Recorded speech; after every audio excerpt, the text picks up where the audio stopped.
Back बच्चों। अपना जो टॉपिक चल रहा है हेरिडिटी एंड वेरिएशन, जिसके 2 वीडियोस मैंने ऑलरेडी अपलोड कर दिए हैं। Today we will see the today I will upload the third video and the topic will be DNA. अब सबसे पहले डीएनए का फुल फॉर्म क्या होता है? Deoxyribo nucleic acid. This word has a great meaning. इतना बड़ा जो है डीऑक्सीराइबो न्यूक्लिक एसिड, इसके हर एक वर्ड का कुछ ना कुछ मीनिंग है। ठीक है, अभी ये DNA, this is the structure of DNA. हम लोग इसको इलैबोरेट करेंगे, इसके अंदर क्या होता है, कैसे क्या जो भी है। ठीक है, अगर अभी ये स्ट्रक्चर यहाँ पे बनाया है, हम लोग जो ये स्ट्रक्चर पढ़ रहे हैं ना, ये स्ट्रक्चर वाटसन एंड क्रिक ने दिया था। Watson and Crick, double helical structure. ठीक है, DNA is a double helical structure. एक स्ट्रैंड होता है और दूसरा स्ट्रैंड होता है, एक दूसरे से वो लोग अटैच्ड होते हैं via some bonds. These are nothing but hydrogen bonds. अभी हम लोग इन डेप्थ पढ़ेंगे इसको। ठीक है, तो डीएनए में बेसिकली हमको पढ़ना क्या है कि डीएनए के अंदर क्या होता है, क्यों सब इतना बोलते हैं DNA DNA, gene genetic material, सब क्या होता है। मैंने ऑलरेडी बताया है डीएनए होता है। अभी देखो मैं एक इम्पॉर्टेंट चीज बताती हूँ। जैसे अपना क्रोमोसोम था ना, ये अपना क्रोमोसोम है और इसी के अंदर डीएनए है ना, कॉइल्ड फॉर्म में पूरा ऐसे डीएनए होता है, पूरा कॉइल्ड होता है। यानी कि अगर मैं इस स्ट्रक्चर को ओपन करूं, सपोजिंगली इस स्ट्रक्चर को मैंने ओपन किया, तो यहां पे मुझे मिलेगा ये डीएनए।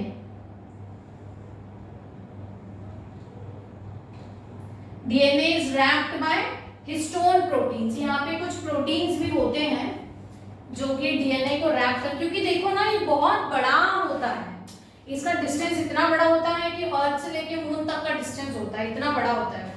बट इतना बड़ा डीएनए इतने छोटू से न्यूक्लियस के अंदर आएगा कैसे? तो सुपर कॉइलिंग बहुत ज्यादा कॉइलिंग करके इसको न्यूक्लियस के अंदर फिट किया है। ठीक है, और फिटिंग होता है via certain proteins which are known as histone proteins.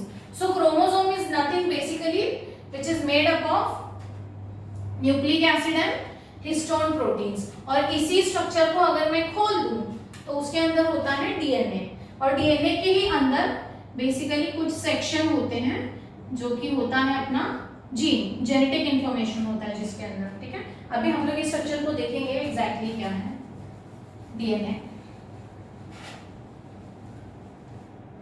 DNA का एक डायग्राम जो है वो मैं यहाँ पे आप लोगों को शो कर रही हूँ, तो आप लोग उस डायग्राम को रेफर करो ताकि मैं एक्सप्लेन करती हूँ।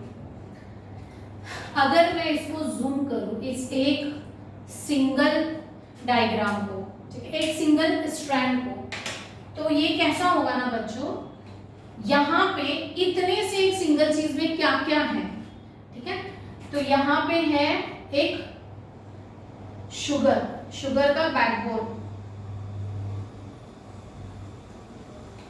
ठीक है, यहां पे होगा मेरा नाइट्रोजनस बेस और यहां पे होगा मेरा phosphate group. This is nothing but मेरा एक single nucleotide. DNA is made up of nucleotide.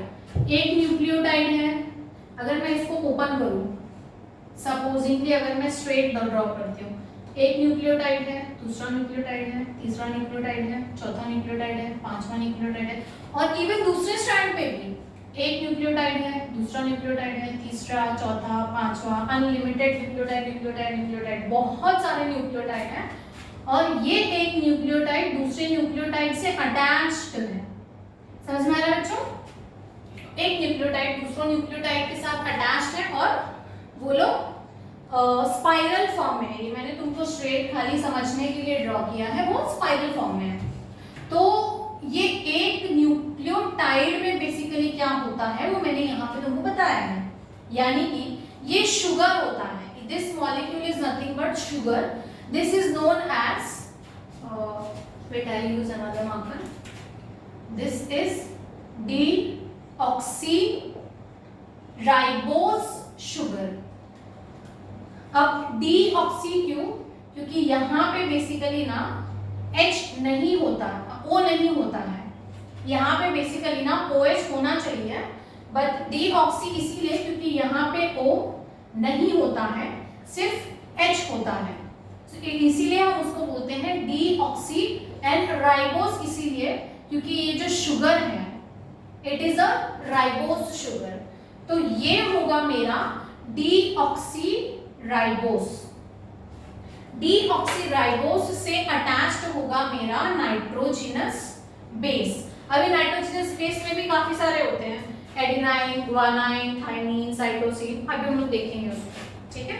And इस बाजू अटैच्ड होता है फॉस्फेट ग्रुप, ठीक है। तो डीएनए का अगर मैं एक न्यूक्लियोटाइड को जूम करूं, एक सिंगल न्यूक्लियोटाइड को हम लोग यहाँ पे जूम कर रहे हैं, जहां पे बेसिकली शुगर है, नाइट्रोजिनस बेस है और फॉस्फेट ग्रुप है, ऐसे काफी सारे न्यूक्लियोटाइड एक दूसरे से अटैच्ड है और स्पाइरल फॉर्म में वो लोग हैं, ठीक है।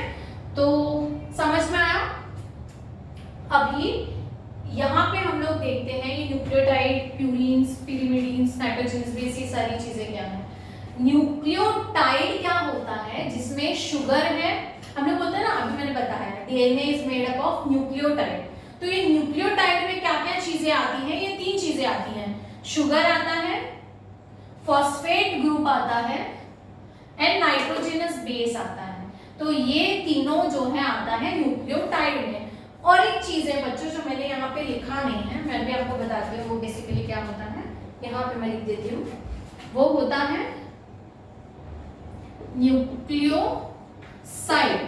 न्यूक्लियोसाइड भी बेसिकली न्यूक्लिक एसिड में ही होता है, लेकिन यहाँ पे क्या होता है ना, फॉस्फेट नहीं होता है, it consist of only sugar plus nitrogenous base, ठीक है।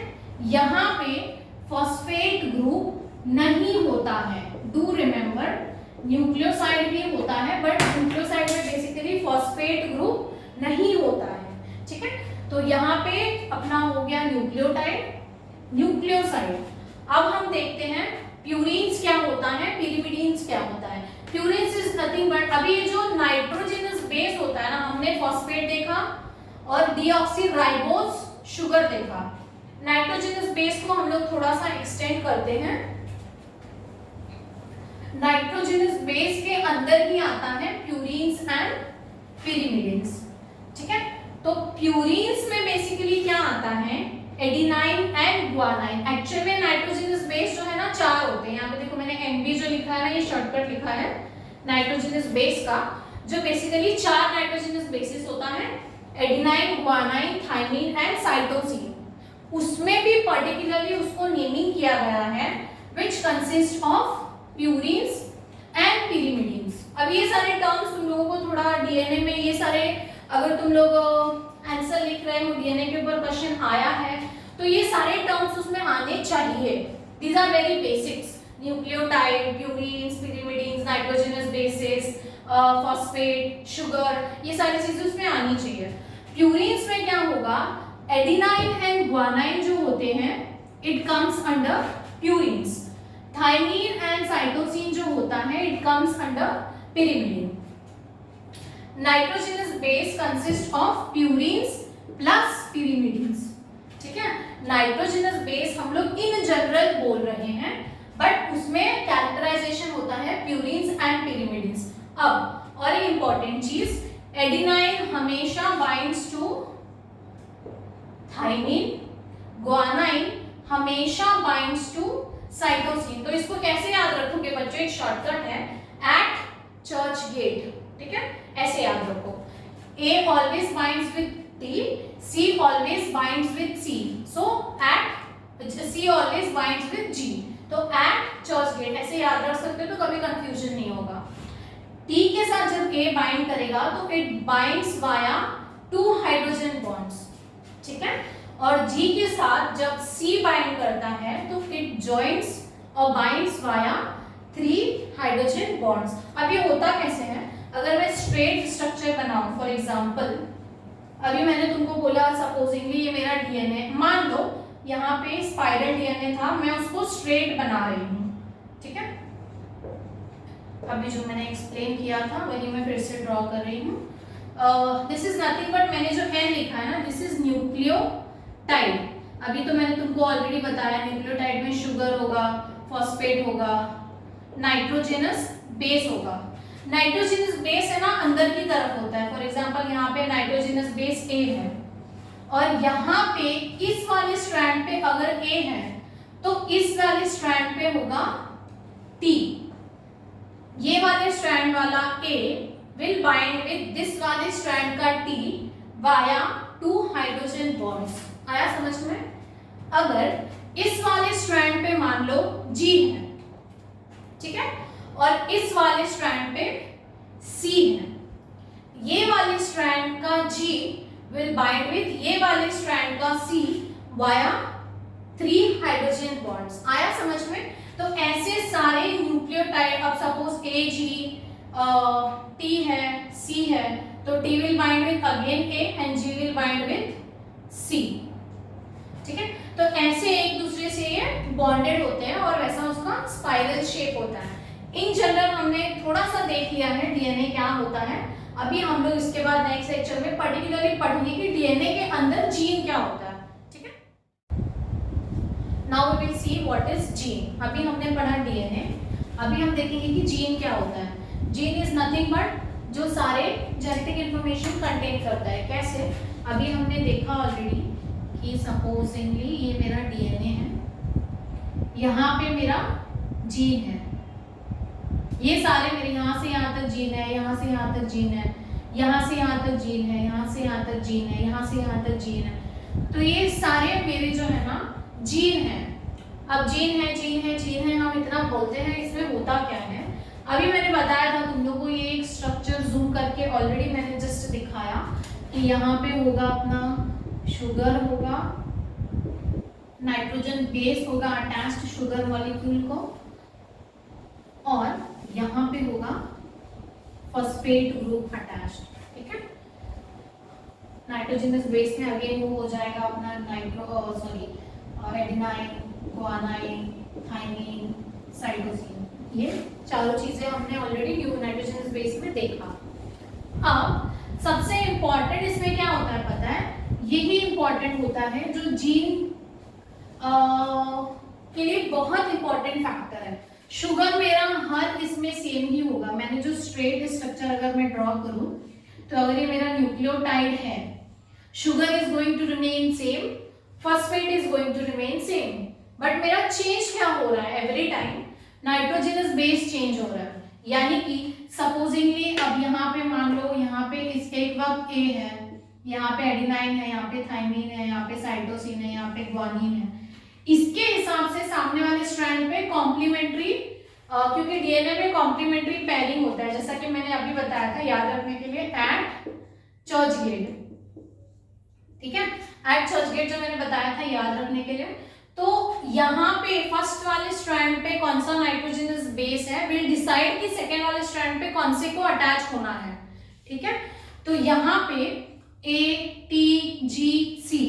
अब फॉर एग्जाम्पल ये सीक्वेंस बहुत इंपॉर्टेंट है, जिसके वजह से हम बोलते हैं कि ये जीन जीन जीन बहुत इंपॉर्टेंट होता है, बहुत इंपॉर्टेंट होता है।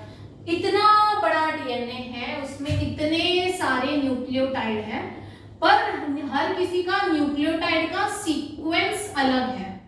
फॉर एग्जाम्पल मान लो मेरे डीएनए के अंदर जो न्यूक्लियोटाइड है उसमें सीक्वेंस है A T G C, A T G C, A T G C. तो ऐसे पूरा वो ATGC ATGC ATGC ATGC का सीक्वेंस मेरे बॉडी में है। फॉर एग्जाम्पल यही जो सीक्वेंस है इट इज नथिंग बट यही इंफॉर्मेशन जो है बाद में कॉपी होने वाला है। ये इंफॉर्मेशन कॉपी होगा mRNA के फॉर्म में, देन mRNA मैसेज लेके जाएगा न्यूक्लियस के अंदर से साइटोप्लाज्म में, साइटोप्लाज्म में अपना प्रोटीन सिंथेसिस होगा, प्रोटीन सिंथेसिस होगा, लेकिन उसके लिए सिग्नल कौन दे रहा है? मेरा डीएनए। डीएनए के अंदर जो ये सीक्वेंस है जीन का, it is giving the signal for the synthesis of protein. ठीक है, मान लो मैंने अभी बोला मेरे अंदर एटीजीसी एटीजीसी एटीजीसी एटीजीसी का सीक्वेंस है, पूरे एक क्रोमोसोम के अंदर डीएनए सेम ही होता है, एक क्रोमोसोम के अंदर का पूरा डीएनए सेम होता है, दूसरे क्रोमोसोम में डीएनए थोड़ा अलग हो सकता है, बट एक क्रोमोसोम में पूरा डीएनए सेम होता है। ठीक है, अब यहाँ पे एटीजीसी का सीक्वेंस है, मान लो कोई मेरा फ्रेंड है, मेरी फ्रेंड है, या कोई भी, उसके अंदर सीक्वेंस है GTCA, मेरे अंदर क्या है? ATGC, उसके अंदर क्या है? GTCA का रेपिटेटिव सीक्वेंस उसके अंदर है। ऑब्वियसली अब ये मेरा सीक्वेंस अलग हो गया, ये मेरे बॉडी को अलग सिग्नल देगा, मेरा बॉडी उस हिसाब से वैसा प्रोटीन बनाएगा। तो बेसिकली हर किसी का जेनेटिक कॉन्स्टिट्यूशन अलग है, ये मेरी फ्रेंड का है, ये मेरा है एटीजीसी। तो यहाँ पे बेसिकली ये सीक्वेंस मैटर करता है। ठीक है, तो ये याद रखो कि जीन बेसिकली क्या होता है, वेरिएशन इसके वजह से ही आता है, एक पर्सन से दूसरे पर्सन में जेनेटिक इंफॉर्मेशन में जो आता है। अब जीन क्या होता है? It is basically the functional unit of heredity. Heredity मतलब क्या? हमने ऑलरेडी पढ़ा है, ट्रांसमिट जो कैरेक्टर हो रहा है, क्या हो रहा है basically? Transmit is nothing but gene. अभी तक हम ये सुन रहे थे कि ट्रांसमिट एक्चुअली क्या होता है? डीएनए, बट डीएनए के अंदर है क्या? जीन। डीएनए के अंदर ये जो सेगमेंट्स है, it is nothing but gene. तो एक्चुअल में सबसे ज्यादा फंक्शनल यूनिट क्या है? ये जीन। डीएनए तो है ही, DNA is genetic material, but ये gene is very important which plays the role of heredity. Next is it is a segment of DNA. Okay, segment of DNA is called gene. ये तो अभी मैंने बताया कि segment जो है DNA का उसको हम लोग gene बुलाते हैं।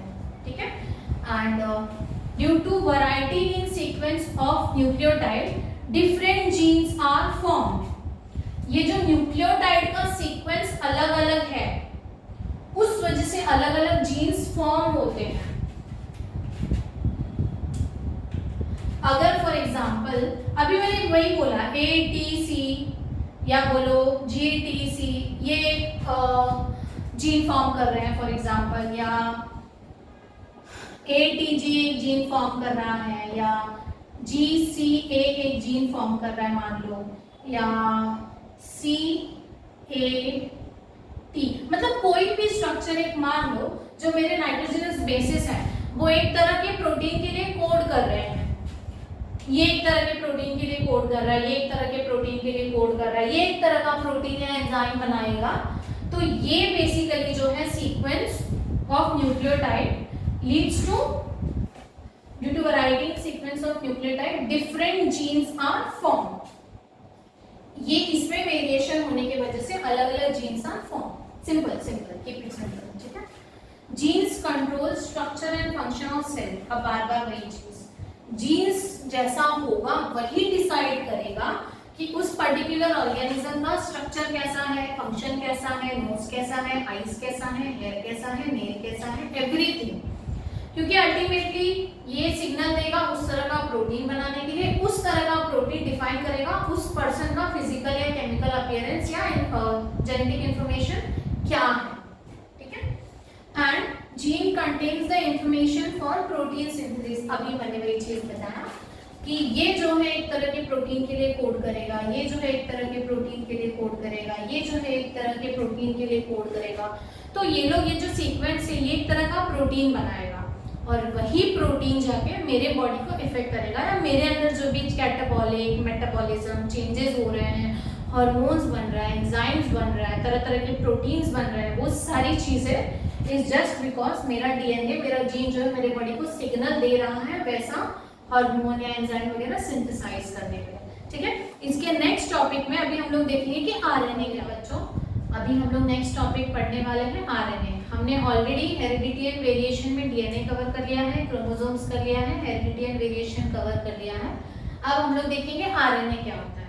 ठीक है, सबसे पहले आरएनए का full form ribo nucleic acid, again the same, ribo is a sugar, ribose sugar, nucleic acid इसीलिए क्योंकि वो एसिडिक फॉर्म में होते हैं। ठीक है, अभी यहाँ पे हम लोग बताते हैं, यहाँ पे मैंने, अगर तुम लोगों को याद होगा तो डीएनए के टाइम पे मैंने स्ट्रक्चर बनाया था, बट यहाँ पे स्ट्रक्चर नहीं बनाया क्योंकि आरएनए का एक फिक्स्ड स्ट्रक्चर नहीं होता है। आरएनए में बेसिकली सिंगल स्ट्रैंडेड भी होता है, या फिर ऐसे मान लो थोड़ा ऐसे एंटैंगल्ड टाइप भी होता है, और एक प्रॉपर फॉर्मेट टाइप में भी होता है। तो इस वजह से जो है मैंने नहीं बनाया है, क्योंकि आरएनए में 3 टाइप्स होते हैं। सिंगल वाला जो होता है वो mRNA होता है, ये जो एंटैंगल्ड होता है ये होता है rRNA, और यहाँ पे जो होता है ये मैंने इसे रफली बनाया है, ये होता है tRNA। अभी हम लोग इसके बारे में थोड़ा आगे पढ़ेंगे। इन जनरल में बता देती हूँ कि इस स्ट्रक्चर के अंदर होता क्या है। हम लोग mRNA को लेके पढ़ते हैं, खाली इन जनरल स्ट्रक्चर समझ लेते हैं कि इसमें क्या होता है। ठीक है, तो अगर मैं mRNA ड्रॉ करूँ, इट इज सिमिलर, अभी यहाँ पे मैंने इसको ऐसे ड्रॉ किया, अगर मैं इसको ऐसे ड्रॉ करूँ, सेम जैसा अपने डीएनए में होता है, यहाँ पे भी it will consist of nucleotide nucleotide nucleotide nucleotide nucleotide, सारा का सारा पूरा न्यूक्लियोटाइड एक दूसरे से अटैच्ड है। अभी न्यूक्लियोटाइड में अगेन यहाँ पे क्या होता है, अगर मैं इस न्यूक्लियोटाइड को जूम करूँ तो यहाँ पे होगा मेरा फॉस्फेट, अगेन यहाँ पे होगा शुगर मॉलिक्यूल मेरा, बट यहाँ पे जो होगा राइबोज शुगर होगा। अगर तुम लोग को याद होगा तो मैंने डीएनए में बताया था राइबोज और डीऑक्सीराइबोज, क्यों डीऑक्सीराइबोज क्योंकि वहां पे ओ नहीं था, ऑक्सीराइबोज क्योंकि यहाँ पे ओ है, और यहाँ पे मेरे अटैच रहेगा नाइट्रोजनस बेस। तो ये मेरा एक सिंगल न्यूक्लियोटाइड है। आरएनए में न्यूक्लियोटाइड मैंने ऑलरेडी जैसा कि बताया था, it consist of sugar plus phosphate plus nitrogenous base. ठीक है, शुगर कौन सा होता है, this is nothing but ribose sugar, हम लोग यहाँ पे इसको बोलेंगे राइबोस शुगर। ठीक है, एंड यहाँ पे जो अटैच रहेगा वो होगा मेरा फॉस्फेट ग्रुप, सिमिलर जैसे डीएनए में होता है, और यहाँ पे होगा मेरा नाइट्रोजनस बेस। अब नाइट्रोजनस बेस यहाँ पे भी होगा sugar phosphate and nitrogenous base मेरा होगा adenine guanine uracil and cytosine. अभी एक चीज बच्चों याद रखना, डीएनए और आरएनए में क्या मतलब स्ट्रक्चर में क्या डिफरेंस है। सबसे पहला जो डिफरेंस है वो हमको यहाँ पे देखने के लिए मिलता है, शुगर जो है वहां पे होता है डीऑक्सीराइबोस शुगर, और यहाँ पे होता है राइबोस शुगर। नाइट्रोजनस बेस के केस में वहां पे होता है थाइमीन, और यहाँ पे होता है यूरेसिल। ये दो बेसिक हैं जो स्ट्रक्चर में वेरिएशन है डीएनए के और आरएनए के। वैसे तो डीएनए कंप्लीटली अलग है, आरएनए कंप्लीटली अलग है, उनके फंक्शन भी अलग है, बट स्ट्रक्चर में बेसिक सा ये दो डिफरेंस याद रख सकते हो तुम लोग। राइबोन्यूक्लिक एसिड में हम लोग देखते हैं न्यूक्लियोटाइड, अभी मैंने बताया sugar phosphate nitrogenous base. Nitrogenous base में आरएनए के केस में होगा adenine uracil guanine and cytosine. अब मैंने तुमको डीएनए के केस में कहा था याद रखने के लिए एट चर्च गेट, यहाँ पे तुमको याद रखना है AU and GC। Church gate will remain church gate, क्योंकि G जो है अंडर एनी कंडीशन डीएनए हो या आरएनए हो, G फाइंड करेगा C के साथ। सिर्फ रिप्लेस यहाँ पे क्या हो रहा है, मेरा यूरेसिल रिप्लेस हो रहा है बाय T, रिप्लेस हो रहा है बाय यूरेसिल। T होता है मेरे डीएनए के केस में, और यहाँ पे है यूरेसिल आरएनए के केस में। ठीक है, तो नाइट्रोजनस बेस आरएनए के केस में हो जाएंगे adenine uracil guanine and cytosine. ठीक है, again the same thing, purines में आएगा मेरा एडेनाइन एंड ग्वानाइन, पिरिमिडिन्स में आ जाएगा मेरा यूरेसिल एंड साइटोसिन, हमने ऑलरेडी डीएनए के केस में देखा है। अभी ये स्टेटमेंट मैंने यहाँ पे लिखा है, there are 4 types of nucleotides. Same अगर ये एक सीक्वेंस है, समझ लो mRNA का, ये एक न्यूक्लियोटाइड है, ये एक न्यूक्लियोटाइड है, ये एक न्यूक्लियोटाइड है, ये एक न्यूक्लियोटाइड है।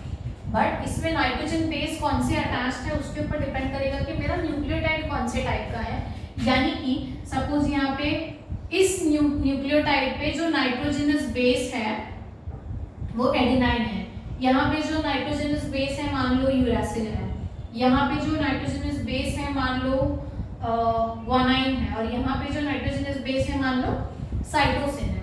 तो डिपेंडिंग ऑन जो नाइट्रोजनस बेस उस पे अटैच्ड है उस हिसाब से हमारा न्यूक्लियोटाइड होगा। प्यूरीन पिरिमिडीन सारे होंगे बट डिपेंडिंग कि उस पे कौन सा नाइट्रोजनस बेस अटैच्ड है उस तरह का मेरा होगा न्यूक्लियोटाइड। तो बेसिक सी चीज आरएनए में हम लोग अभी नेक्स्ट लेक्चर में भी नेक्स्ट इसमें थोड़ी देर में मैं बताऊंगी कि एमआरएनए क्या होता है, आरआरएनए क्या होता है, टीआरएनए क्या होता है और उनका फंक्शन क्या होता है।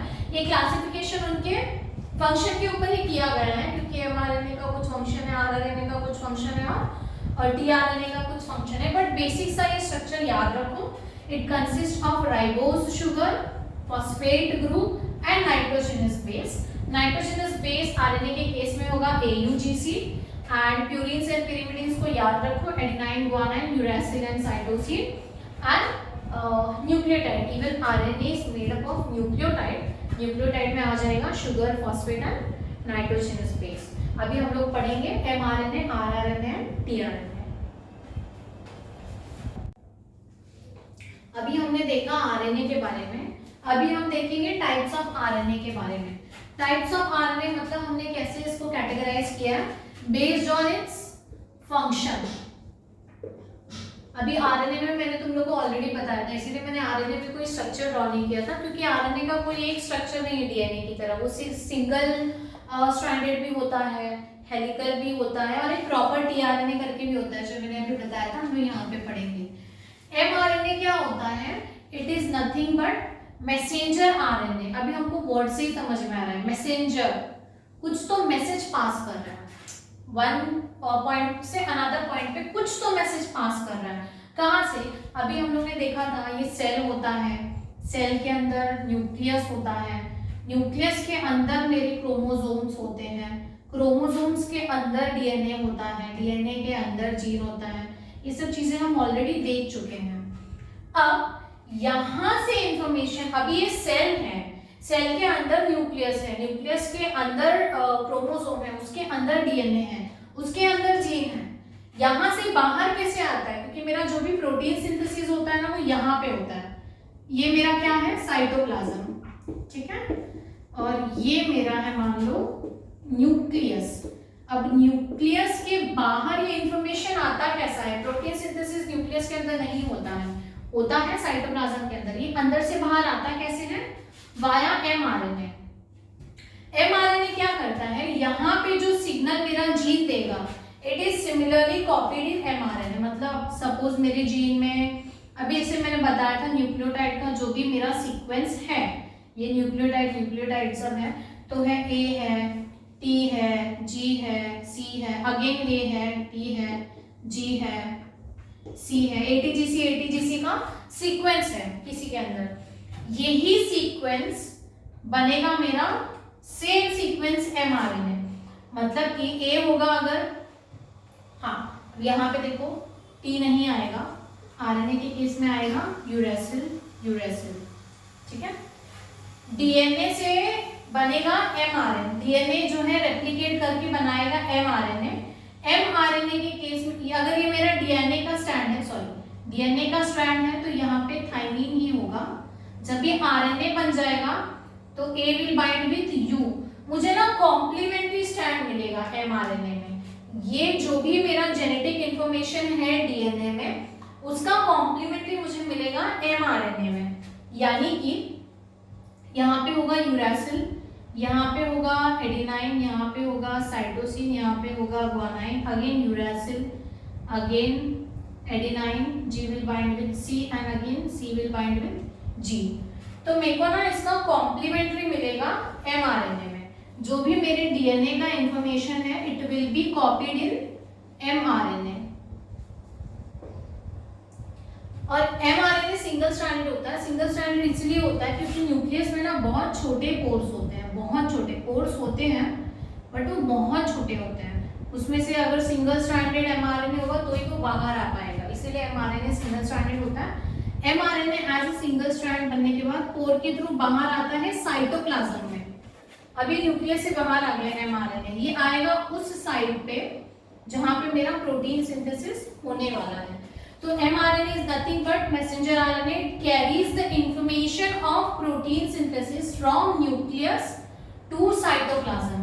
Information of protein synthesis, जैसा मेरा ये सीक्वेंस होगा वही सीक्वेंस mRNA के फॉर्म में न्यूक्लियस के बाहर आएगा साइटोप्लाज्म में, which carries the information for protein synthesis. अभी हम लोग देखते हैं राइबोसोमल आरएनए। ये राइबोसोमल आरएनए होता क्या है, बेसिकली पता है राइबोसोम ही होता है। राइबोसोम में हम लोग अगर पता होगा कि नहीं पता नहीं तुम लोग को, मैं बताती हूँ। बेसिकली ना उसमें दो चीजें होती हैं। राइबोसोम सब यूनिट्स होते हैं, एक बड़ा सब यूनिट होता है और एक छोटा सब यूनिट होता है। 70s 30s होता है, 60s 40s होता है प्रोकैरियोट्स एंड यूकैरियोट्स के केस में।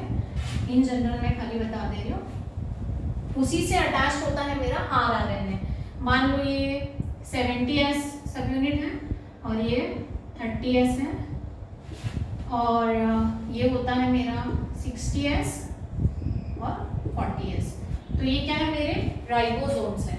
इसी से अटैच होता है मेरा राइबोसोमल आरएनए। इसमें कुछ नहीं है, it is a component of ribosome organelle. Ribosome performs the function of protein synthesis. ये मेरा राइबोसोम है, 70s 30s 60s 40s ये मेरा राइबोसोम है प्रोकैरियोट और यूकैरियोट में। इसी से अटैच्ड होता है मेरा rRNA. This is nothing but, इसी को हम बोलते हैं आरआरएनए, जहां पे बेसिकली प्रोटीन सिंथेसिस होता है। और यहीं पे मेरा बड़े यहाँ पे आरआरएनए अटैच होगा और यहाँ पे सॉरी आरआरएनए अटैच होगा और यहाँ पे मेरा टीआरएनए अटैच होगा, जो कि हेल्प करेगा मुझे प्रोटीन सिंथेसिस में, अमीनो एसिड्स को कैरी करेगा। टीआरएनए जो है according to the message of mRNA, tRNA carries the amino acid up to the ribosome. अभी यहाँ पे सपोज अमीनो एसिड पूरे ना साइटोप्लाज्म में फैला हुआ होता है। ऐसा नहीं है कि मेरा राइबोसोम यहाँ पे है तो सारे अमीनो एसिड्स यहाँ पे, कुछ यहाँ पे होंगे, कुछ यहाँ पे होंगे, कुछ यहाँ पे होंगे, कुछ यहाँ पे होंगे।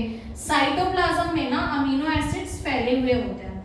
अब उसको यहाँ तक लाना जहाँ पे मेरा राइबोसोम है, जहाँ पे मेरा प्रोटीन सिंथेसिस हो रहा है, वहां तक लाने का जो काम है वो करता है टीआरएनए। दो चीज याद रखो, एमआरएनए न्यूक्लियस से साइटोप्लाज्म में इंफॉर्मेशन लाएगा, टीआरएनए अमीनो एसिड्स लाएगा विद इन द साइटोप्लाज्म।